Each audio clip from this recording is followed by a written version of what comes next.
अपने ही हृदय को व्यक्त किया उन्होंने आत्माओं के रूप में, श्यामा जी के रूप में, और हमारी आत्मा की जागृति के लिए कि हम इस मानव तन को पाकर समझें कि राज्य के नेत्रों में क्या छिपा है।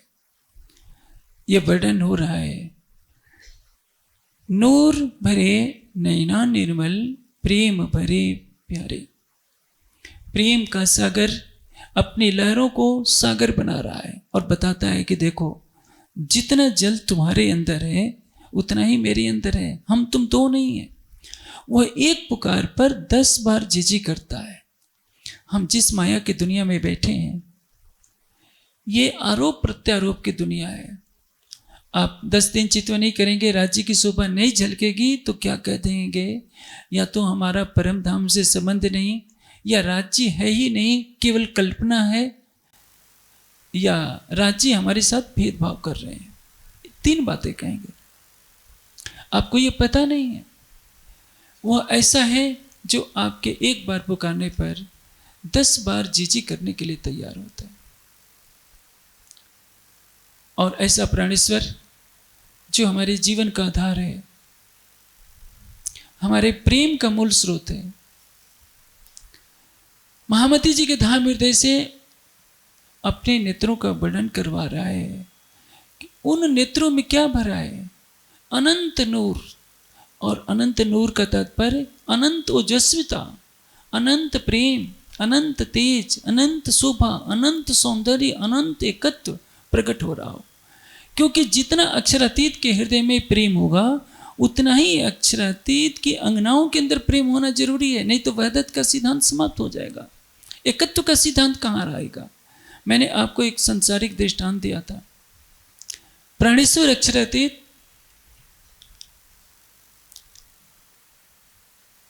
अपने हृदय में जो कुछ उमड़ रहा है, अनंत प्रेम का सागर, अनंत आनंद का सागर, अनंत शोभा का सागर, व्यक्त करें तो कैसे करें। अपने समकक्ष के सामने ही व्यक्त किया जा सकता है। सागर की जब लहर उठती है तो पूरा सागर छिप जाता है और लहर को देखने वाला समझता है कि सागर बस इतना ही है। इस संसार में भी समझिए, जब आप पानी की एक बूंद पीते हैं, एक घूंट पीते हैं, तो ऐसा लगता है कि आपने सारे गंगा जल को ही पी लिया है। यह अक्षरातीत की गरिमा है कि कहा जाता है कि अनंत है, अनंत है। लेकिन आपने बृहदारण्यक उपनिषद की उस ऋषि का कथन को भी याद रखिए कि जो कहता है कि पूर्णमदः पूर्णमिदं पूर्णात् पूर्णम् उदच्यते पूर्णस्य पूर्णम आदाय पूर्णम एव अवशिष्यते। पूर्ण या अनंत में अनंत जोड़िए तो भी अनंत होगा, अनंत में अनंत घटाइए तो भी अनंत ही बचेगा। गुणा कीजिए, भाग कीजिए, अनंत ही होगा।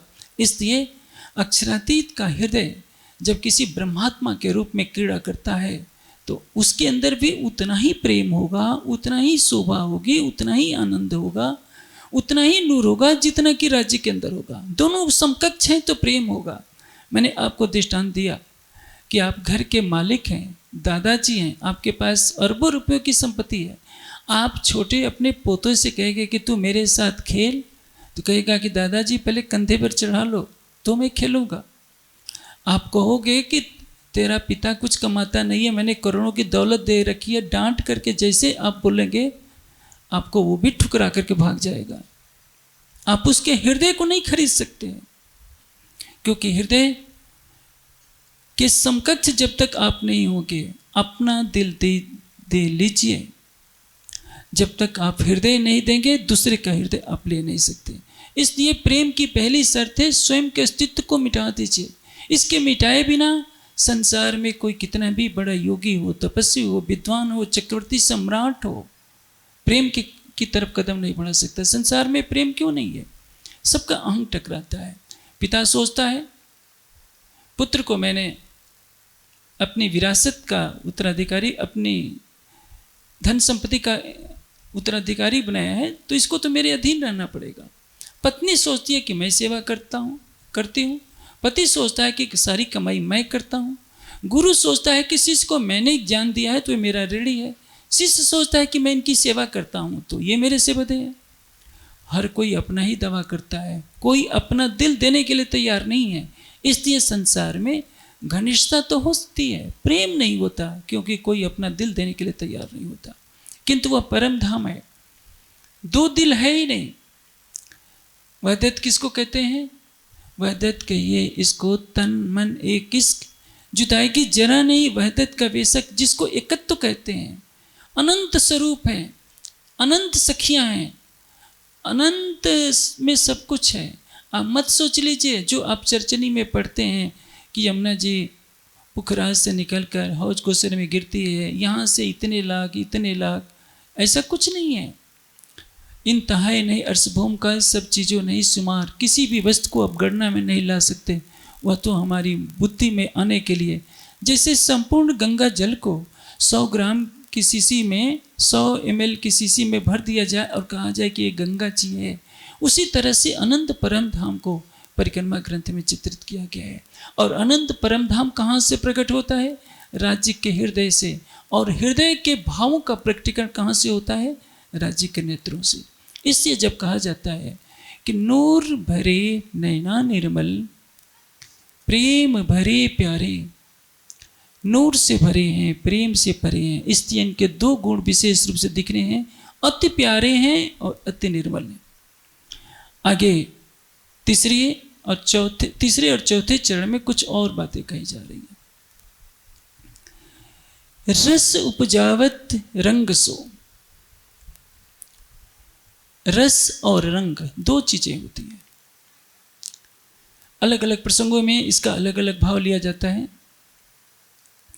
रस किसको कहते हैं? रसम ही एव लब्ध्वा आनंदी भवत, रस को प्राप्त करके वो आनंदमयी होता है।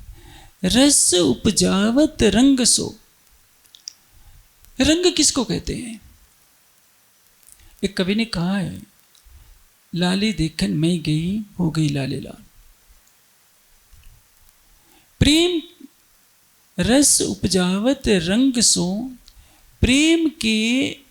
प्रेम का जो रंग है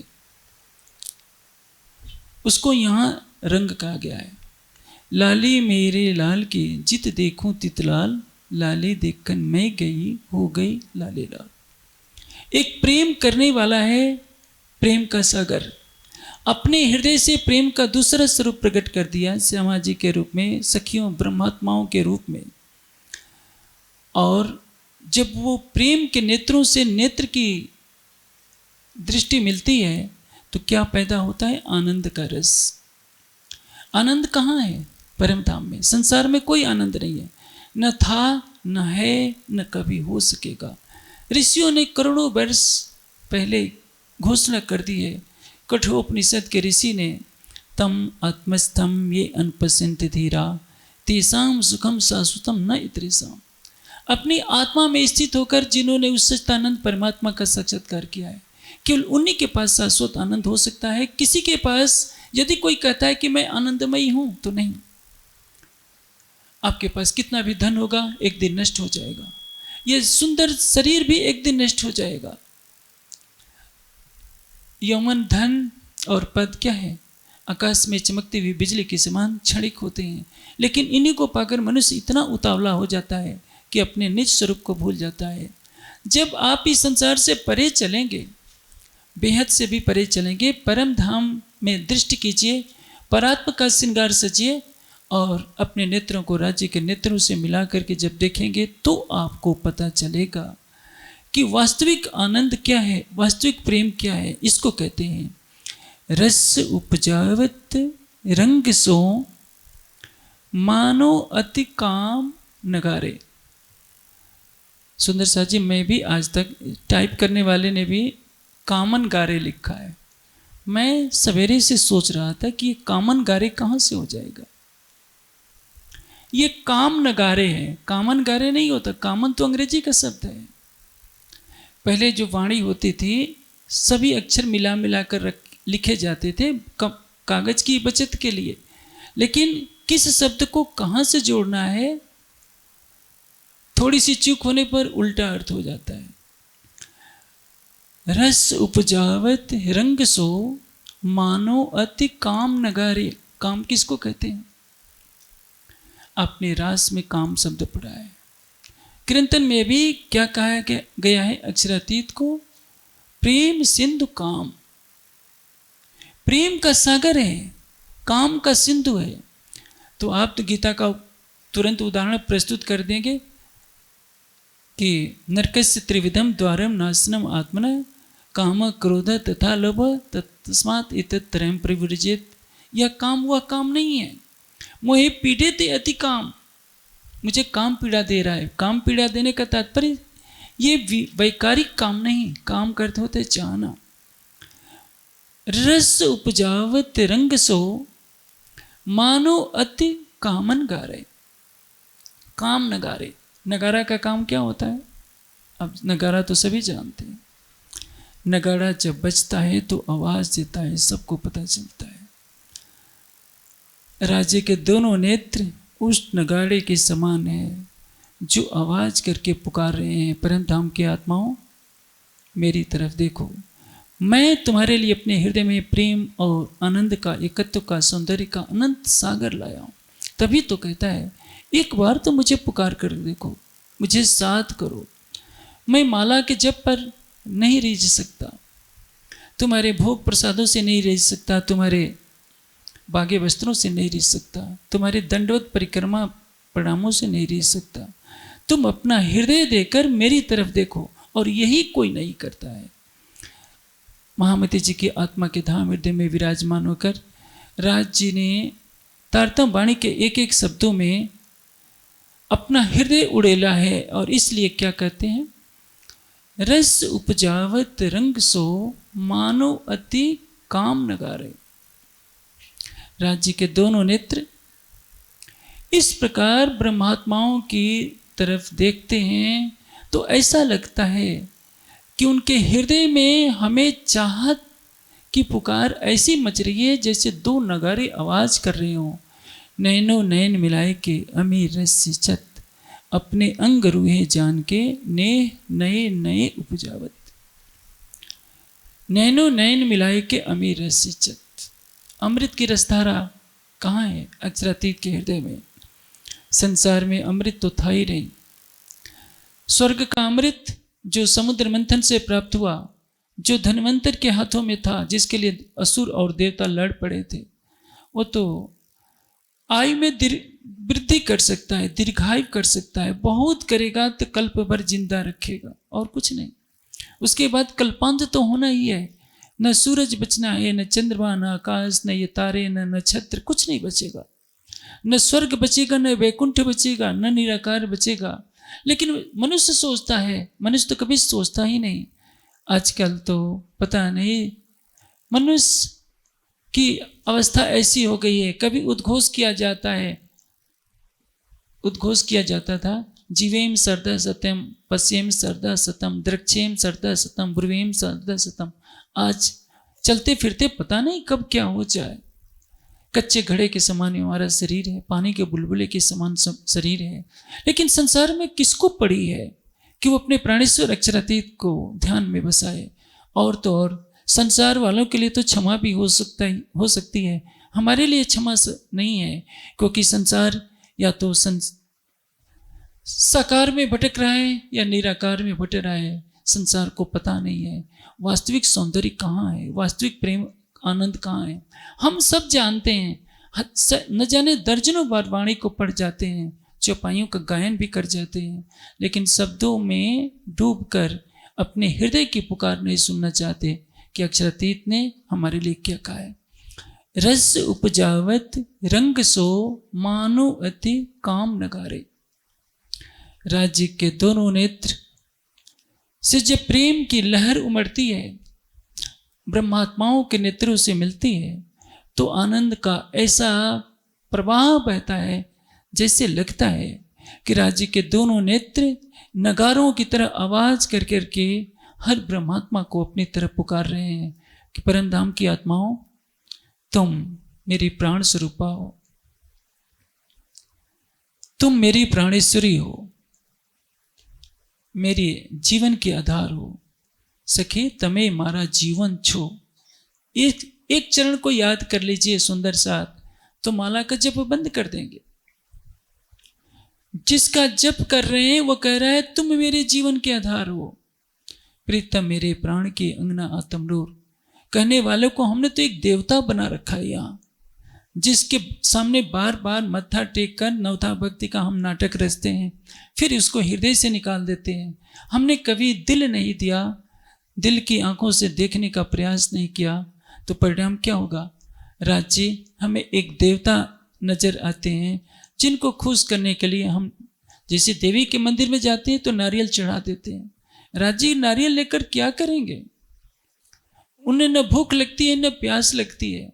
आप 100 रुपये का नोट चढ़ा देंगे तो राज्य क्या करेंगे? राज्य को आपके हरे पीले नीले नोट नहीं चाहिए, वो तो मंदिर या आश्रम के प्रबंध में काम आते हैं। राज्य केवल आपसे आपका हृदय चाहते हैं। आप सब कुछ देने को तैयार हैं, थोड़ा बहुत दे देंगे।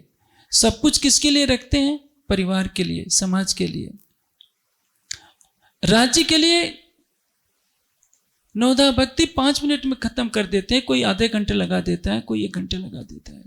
राज्य कहते हैं कि नहीं, केवल पल भर के लिए, 5 मिनट के लिए भी जो अपना दिल राज्य को दे देगा, निश्चित है जो अक्षरातीत। एक बात समझिए, द्रौपदी का चीरहरण हो रहा है, उसको बचाने के लिए उसका कृष्ण छद्म भेष में आकर उसकी लाज बचा सकता है। मैं परम धाम की बात नहीं कर रहा हूं, मैं इस संसार की बात कर रहा हूं।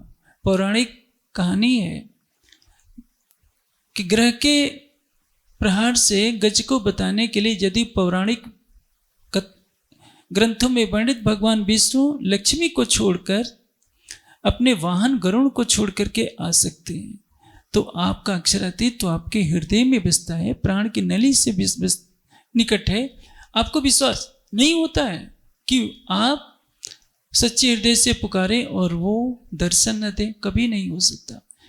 यदि ऐसा होता है कि वो सच्चे हृदय से आप उसको देखना चाहें और वो दर्शन न दे, तो मैं यही मान लूँगा कि ये वाणी झूठी है, अक्षरातीत झूठे हैं और सब कुछ झूठा है। यदि वाणी को सत्य मानते हैं तो आप भी तो अपना हृदय दे करके चितवनी कीजिए। आपने अभी हृदय नहीं दिया है, कहीं ना कहीं हमारे अंदर कमी है। आपने अपना हृदय नहीं दिया है, सच्चे प्रेम से पुकारते नहीं। आप देखेंगे 2 मिनट के लिए भी, भले ही आप 1 घंटा बैठते हैं, 1 घंटे में 55 मिनट आप बाहर भागते रहते हैं, पिंड ब्रह्मांड से परे नहीं होते हैं। यही हमारी कमी है, हमारा मन हमें भगाता रहता है।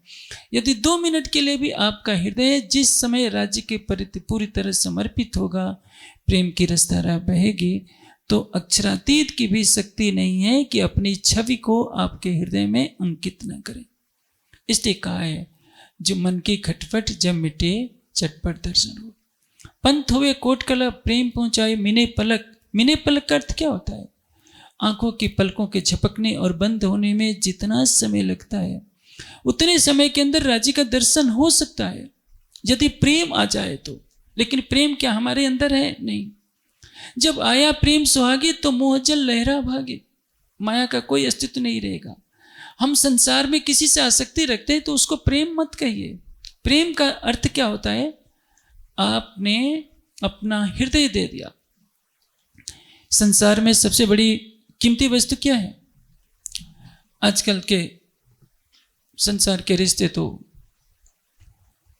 चलते फिरते रहते हैं, महीने में साल में टूटते फिरते रहते हैं। वो प्रेम नहीं है, वो मोह है। प्रेम अखंड है। प्रेम बसे पिया के चित्त।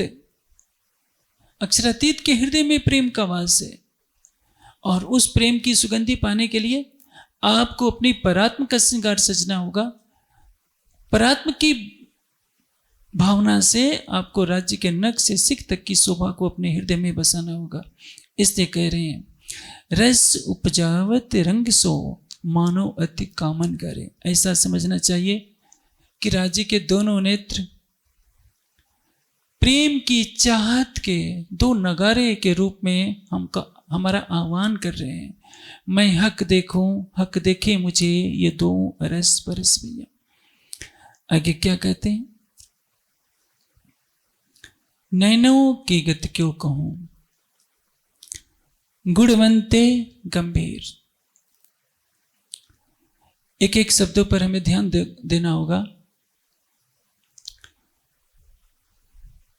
भर्तृहरि ने कहा है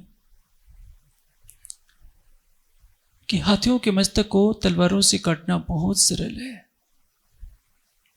किंतु सुंदर रमणी के नेत्रों से रक्षा कर पाना बड़े से बड़े वीर योगी तपस्वी के लिए भी कठिन होता है। ऐसा क्यों? नेत्र तो वही होते हैं, लेकिन नेत्रों के माध्यम से जब हृदय का प्रेम का इशारा किया जाता है तो उसको संभालना कठिन होता है। हर संसार के रिश्ते के प्रेम के इशारे अलग अलग होते हैं। माँ बच्चे को जब देखती है तो उसमें वात्सल्यता का प्रेम होता है। गुरु शिष्य की तरफ देखते हैं, करुणा का स्नेह होता है। पिता भी अपने पुत्र को स्नेह के दृश्य देखता है तो उसका अलग भाव होता है।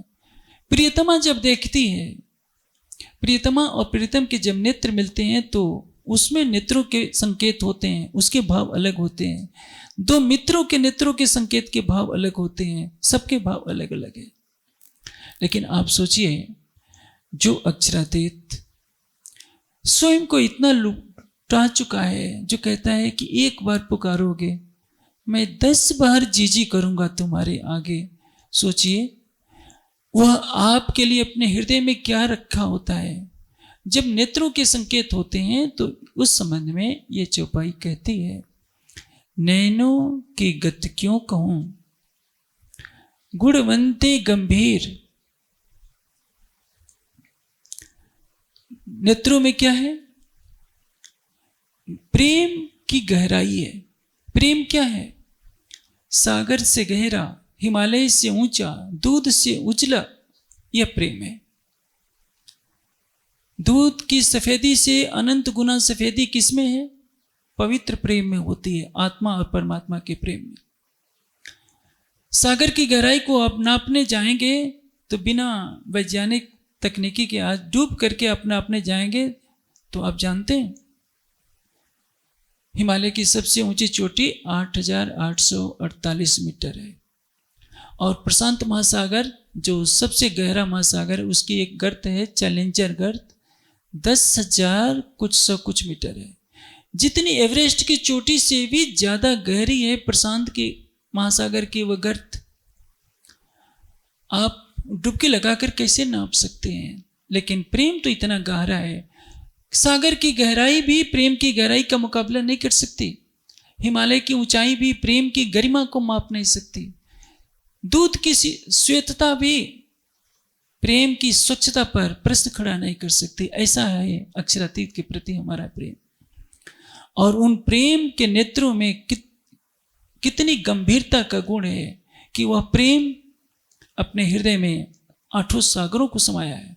यह ठीक है, इसका कई सागर 5वां सागर होता है, लेकिन हर सागर मार्फत के दृष्टि से अन्य सागरों को अपने अंदर समाये बैठा होता है। इसके के सागर में इल्म है, इसके के सागर में वहदत है, इसके के सागर में नूर है, इसके के सागर में नीर है, इसके सागर में निस्बत है, और इसके के सागर में ही चौथा सागर युगल स्वरूप की शोभा श्रृंगार का सागर है। हर सागर सबको अपने में समेटे हुए है। परम धाम के एक एक कण में सारा परम धाम बसता है। आप सोचेंगे कि आज क्या हो गया है राजन स्वामी को कि झूठी झूठी बातें करते जा रहे हैं। मैं आपको संसार के दृष्टांत से बता देता हूं। आप जिस पृथ्वी पर बैठे हैं उस पृथ्वी से 13 लाख गुना बड़ा सूरज है। आप कपड़े धोने जाते हैं, पानी में सर्फ डालते हैं, बुलबुले दिखने लगते हैं। बुलबुलों को धूप में निकालिए, हर बुलबुले में सूरज दिखता चमकता हुआ दिखाई देगा। एक बाल्टी में आप कई दर्जन सूरज को इकट्ठा कर लेते हैं। जैसे उसी तरह से अनंत परम धाम के एक कण में बसता है। आप कह सकते हैं कि यह भी बात झूठ है। मैं आपको विज्ञान के प्रमाण से बताता हूं। आप देखिए, आपने वाणी में पढ़ा है कि परम धाम कैसा है, अनंत तेजोमयी, अनंत प्रेममयी परम धाम के बारे में आप जानते हैं। वेद में एक बात बहुत ऊंची कही गई है कि 8 चक्र हैं, 9 द्वार हैं, अष्टाचक्र 9 द्वारा। आखिर ये क्यों कहा गया है? परम धाम में 8 सागर है, 9 भूमियां हैं, एक अलंकारिक वर्णन है। उपनिषदों में कहा गया, हिरण्य परे कोशे विरजम ब्रह्म निष्कलम तत् सुब्रह्म ज्योतिषाम ज्योति यत आत्मविदो विदु। ज्योतियों का ज्योति है, हिरण्य कोश है, ज्योति का भंडार है, और उसमें ब्रह्म विराजमान है। जो परम धाम में विराजमान है उसकी आभा, उसका प्रतिबिंबित रूप केवल ब्रह्म में दिखेगा, उसका प्रतिबिंबित रूप सबलिक में दिखेगा, अव्याकृत में दिखेगा। और तो और जब अव्याकृत मोह सागर में प्रतिबिंबित होता है तो आप भी तक में सुनते हैं भागवत के उस घटनाक्रम को जिसमें 84 लाख योजन हीरे का वर्णन किया गया है। यदि भागवत के उन पृष्ठों को पलटेंगे तो उसमें क्या कहा गया है कि किस तरह से घने अंधकार को पार करते हुए अर्जुन को लेकर कृष्ण कहाँ जाते हैं, जहां परावर ज्योत जगमगा रही थी। समझना है, नारायण के लिए भी वही स्थान है, आपके हृदय में भी वही स्थान है। हर प्राणी जिस दिन अपनी चेतना के संबंध को जान जाएगा उस दिन वास्तविक सत्य को जान जाएगा। अब सोचिए, एक एटम्स के अंदर वही प्रक्रिया है जो सूर्य के अंदर है, वही प्रक्रिया गैलेक्सी के अंदर है, वही प्रक्रिया सुपर गैलेक्सी के अंदर है, और एटम्स के अंदर जो प्रक्रिया है वही सूक्ष्म इलेक्ट्रॉनों, न्यूट्रिनो और हिग्स बोसोन्स के अंदर है। सूक्ष्मतम कण से लेकर महानतम तक एक ही सिद्धांत कार्य करता है। इसलिए तो कहा गया, अड़ो अड़यान महतो मयान आत्मा अस जंतु नीतम को आया तम क्रतु पश्चात वित्स को धातु प्रसादत महिमानम आत्मना। इतना सूक्ष्म है कि कोई कल्पना नहीं कर सकता, इतना विशाल है कि मनुष्य की बुद्धि वहां कुंठित हो जाती है। आपको तो घर बैठे बैठाए जबरन तरीके से जैसे किसी बच्चे को अमृत पिलाया जाए और वो नखरे, लेकिन करुणा के भाव है। कोई संत हो, महात्मा हो, योगी हो, यति हो, परमहंस हो, उनकी आंखों में एक शांति होती है, शांत नेत्र होते हैं, तो समझिए यह व्यक्ति ध्यान करता है। जब सतोगुण की अवस्था होती है तो नेत्रों में शांति आती है। जिसके नेत्र चंचल रूप से घूमते रहते हैं तो वह रजोगुण की अवस्था है, और जिसके नेत्र हमेशा अलसाए रहते हैं वह तमोगुण की अवस्था है। लेकिन प्रेम के जो नेत्र होते हैं वो त्रिगुणातीत अवस्था में होते हैं। न उनको शांत कर सकते हैं, न लौकिक रूप से चंचल कर सकते हैं, न अलसाए कर सकते हैं। हाँ, प्रेम की लीला में तीनों भाव नजर आएंगे, लेकिन ये अक्षरातीत के नेत्र हैं जिसकी विशेषता कही गई है, चंचल चपल ऐसे लगे। जैसे मैं आपको दृष्टांत दे रहा हूं, एक नेत्र ये है और एक नेत्र ये है, ये धनुष की तरह कमान बन जाते हैं। तभी तो कहा है, जब खैंचत भर कसीस तो मुतलक डारत मार। अक्षरातीत का हृदय जो अपनी आत्माओं पर अपना सब कुछ लुटा देना चाहता है, जब अपनी ब्रह्मात्मा की तरफ देखता है, उसके नेत्रों से जो प्रेम के बाण निकलते हैं, तो वह बाण जिसके हृदय में लग जाएगा वो जीवित क्या रहेगा। आप इसका ऐसे समझिए, संसार अक्षरातीत से प्रेम करता है और अक्षरातीत आपसे प्रेम करने लगे, इससे बड़ा सौभाग्य और क्या होगा। कबीर जी ने एक बहुत ऊंची बात कही है कि पहले ऐसा समय था कि मैं अपने प्रीतम को खोजा करता था, अब मेरा प्रीतम मेरे पीछे चलता है, कबीर कबीर कहते हुए। आप भी राज्य को प्रेम में से बस में कर सकते हो, लेकिन नहीं कर पाएंगे। कहा है ना खटृति में, सुंदर साथ जी, मैं आपको एक वशीकरण मंत्र बता देती हूँ, लेकिन ये भी कह दे रही हूँ कि आप इसको सीख भी लोगे। लेकिन पहले ही कह दिया कि जैसे वे राज्य मैंने आपको बस में किया है, एम बीजा करे ना कोई दूसरा नहीं कर पाएगा। और चुनौती भी दे दी है, मैं सिखा दूंगी, सब कुछ बता दूंगी, फिर भी तुम राज्य को बस में कर नहीं पाओगे, क्योंकि तुम्हारा हृदय राज्य के लिए समर्पित ही नहीं होगा। ये 300 वर्षों से अधिक समय से तो वाणी सब सुंदर साथ पढ़ ही रहा है, लेकिन किसने महामती जी की तरह राज्य को प्रेम तड़ा पिजरा में घालूं, और जो चुनौती से कह दिया हूं थू साखने द्राख, ऐसा समर्पण किसके पास हो सकता है? आपकी समाधि तब तक नहीं ले सकती जब तक आप समर्पण के चरम तक नहीं पहुंचते हैं, विरह के चरम तक नहीं पहुंच सकते हैं। आप कितनी भी कुछ भी कर लीजिए, कितना भी पूजा पाठ जप तप सब कर लीजिए, आंखें भी बंद कर लीजिए, आपको अपना हृदय देना पड़ेगा। अपने संसार की उपलब्धियों का गुणगान बंद करना पड़ेगा। आपने जो कुछ भी किया है, जितना ज्ञानार्जन किया है, जितनी धन संपदा इकट्ठी की है, जितना कुल खानदान आपका है, सबको डस्टबिन में फेंक दीजिए और अपना हृदय दे दीजिए, क्योंकि वो जो सर्वशक्तिमान है वो तो अपना हृदय लुटाता है, एक बार नहीं, क्योंकि आशिक तो तभी कहलाएगा जिसके रूम रूम में मासूक बसता है। राज्य के रूम रूम में आप बसते हैं, लेकिन आपके रूम रूम में राज्य नहीं बसते। जब तक दोनों तरफ का पलड़ा बराबर नहीं होगा, प्रेम की रसधारा कैसे बस सकती है? और यह अवस्था उस समय की है जब महामती जी की सुरता मूल मिलावे में पहुंचती है, राज्य के नेत्रों से नेत्र मिलते हैं, और राज्य के नेत्रों से जो प्रेम के बाण चलते हैं, महामती जी की आत्मा के द्वारा उसका वर्णन हो रहा है। चंचल चपल ऐसे लगे सालत सकल शरीर। देखिए, सालत सकल शरीर, संपूर्ण शरीर पीड़ा से ग्रसित हो जाता है।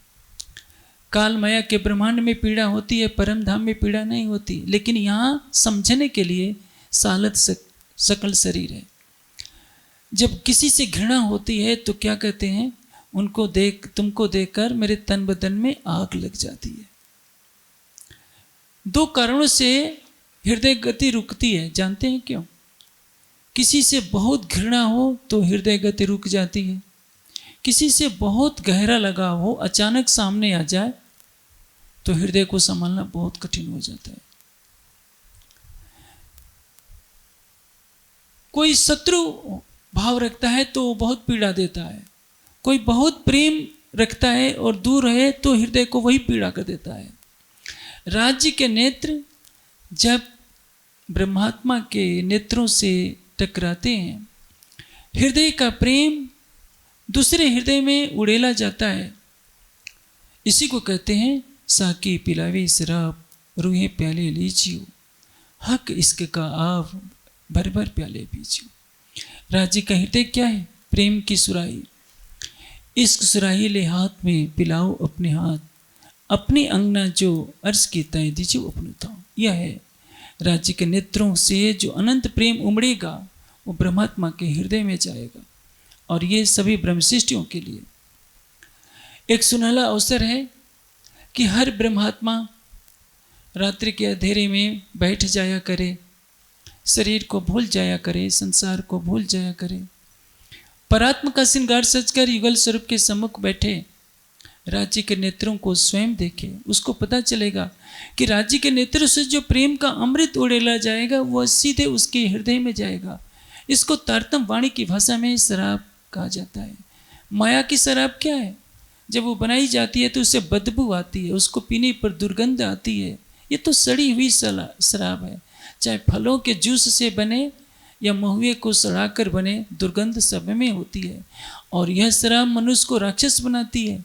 परम धाम की प्रेम रूपी शराब है, जिसके लिए नानक जी क्या कहते हैं, नाम खुमारी नान का चढ़े रहे दिन रैन।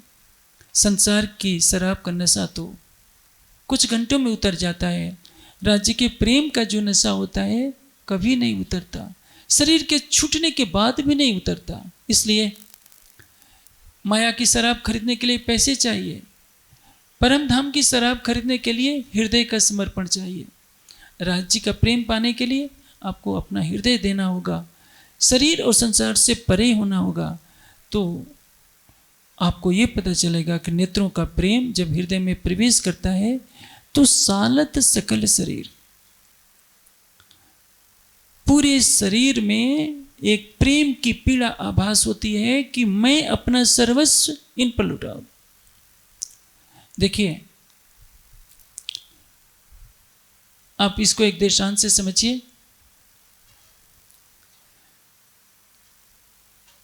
हृदय लुटाना और हृदय देने में थोड़ा सा अंतर होता है, जो अंतर चंचल और चपल में अंतर होता है। आप किसी को हृदय देते हैं तो पुनः लेने की भी कोशिश कर सकते हैं। किसी से आपकी बहुत घनिष्ठता है, सब कुछ समर्पित आप होते हैं, मन में खटास आ जाती है तो आप भी दूरी बना लेते हैं। ये तो संसार के मोह की बात कर रहा हूँ। जिसको हृदय दे दिया जाता है उसे लेने का अधिकार तो नहीं होता है। कदाचित मान लीजिए किसी का विकल्प के रूप में हृदय लेने की भी बात आती है, किंतु जिसको अपना हृदय लुटा दिया जाता है, लुटाने और देने में अंतर होता है। किसी को पैसा दिया जाता है, लेकिन जब लुटाने की बात आती है तो बिना चिंता किए सब कुछ दे देना, ये लुटाना होता है। जिसने अपना हृदय लुटा दिया वो कभी सपने में भी नहीं सोच सकता अलगाव की। इसलिए यदि आपने अपना हृदय राज्य को लुटा दिया तो स्थिति क्या बनती है? राज्य तो लुटा चुके हैं, अनंत काल से लुटाते रहे हैं, अनंत काल तक लुटाते रहेंगे। जागने के ब्रह्मांड में ब्रह्मात्माओं से कहा जा रहा है जो पीछे दोस्ती करो तो भी मेरे सच्चे यार, लेकिन ऐसा हो नहीं पा रहा है। महामती जी की आत्मा हम सुंदर साथ को इस श्रृंगार ग्रंथ में यह बात दर्शा रही है कि राज्य के नेत्रों में कैसी चंचलता प्रेम के लिए, अपने हृदय का प्रेम लुटाने के लिए, अपने हृदय का सर्वस्व समर्पित करने के लिए। मैं आपको एक दृष्टांत देता हूं, उससे बात आपको समझ में आ जाएगी। भगवान कृष्ण इंद्रप्रस्थ पधारते हैं। वहाँ की जो इंद्रिय स्त्रियां होती हैं अपने महल की अटारी पर बैठकर श्री कृष्ण की मधुर छवि को देखती हैं। कवि ने क्या लिखा है?